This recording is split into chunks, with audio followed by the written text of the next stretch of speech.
Morning arrived quietly. The streets slowly filled with people. Everyone seemed to be carrying something. A cup of coffee, a laptop, a grocery bag. She carried a backpack. It looked ordinary. Nothing about it seemed unusual. An elderly woman dropped a bag of groceries. Before anyone else moved, she was already there, helping, smiling, making sure everything was okay. She continued walking. A child sat on a park bench, crying softly.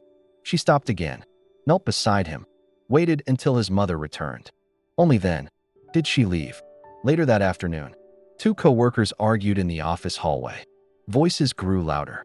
Faces became tense. Without being asked, she stepped between them, trying to calm both sides, trying to fix what wasn't hers to fix. That evening, a friend called. "I really need someone to talk to." She listened for nearly 2 hours. When the call ended, she looked exhausted. Yet somehow, she still whispered, "I'm glad I could help." She finally arrived home, closed the front door, placed her keys on the table. Then she reached for her backpack. She tried to take it off. She paused. It felt surprisingly heavy, much heavier than it had that morning. She slowly opened it. Inside lay a single stone, then another, then another. She frowned. She didn't remember putting them there. She zipped the backpack closed. The next morning, another stone appeared. After comforting a worried colleague. Another one. After solving someone else's problem. Another one. Every act of kindness seemed to make the backpack heavier. She never questioned it. She simply believed. This was what caring looked like. Many people grow up believing that love means responsibility. If someone is sad, help them. If someone is angry, calm them. If someone is struggling, carry them.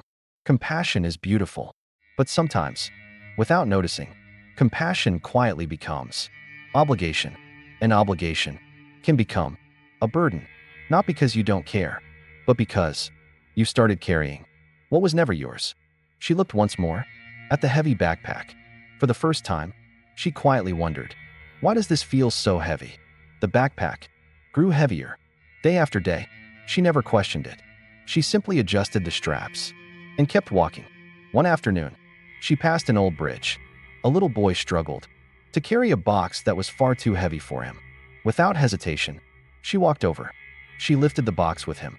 Together, they reached the other side. The boy smiled. "Thank you." Then he picked up his own box again and continued on his way.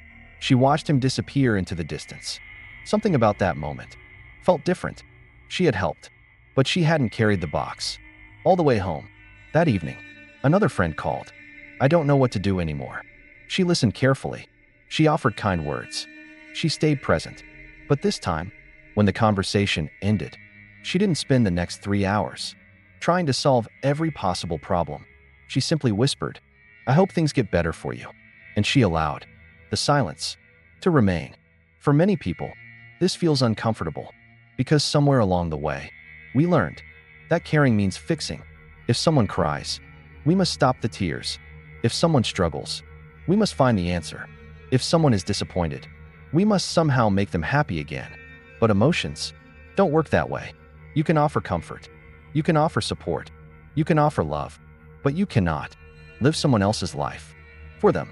Psychologists often describe this as taking responsibility for emotions that were never ours to control. This pattern usually begins with good intentions. We don't want people to suffer. We don't want people to feel alone.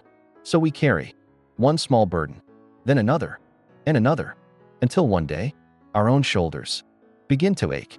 Not because kindness is wrong, but because kindness, without boundaries, becomes exhaustion. Real emotional intelligence is understanding the difference between support and responsibility. Support says, "I'm here with you." Responsibility says, "I must fix this." One creates connection. The other creates pressure. As she walked home, she noticed something strange. She opened the backpack again. One of the stones had disappeared. She looked around, confused. Then she smiled softly. Perhaps the backpack had never asked her to carry every stone.